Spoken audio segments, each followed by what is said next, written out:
we will learn about how to pronounce thunderstorm asthma and what is the meaning of thunderstorm asthma. Thunderstorm asthma. Thunderstorm asthma. Thunderstorm asthma is a noun.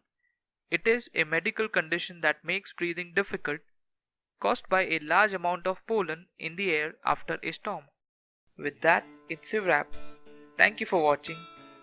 Do not like the video, don't comment, and don't you dare subscribe to the channel. Don't be crazy, that was just a joke. Like, comment, share and subscribe right now. Happy learning and be a vocabulary pro.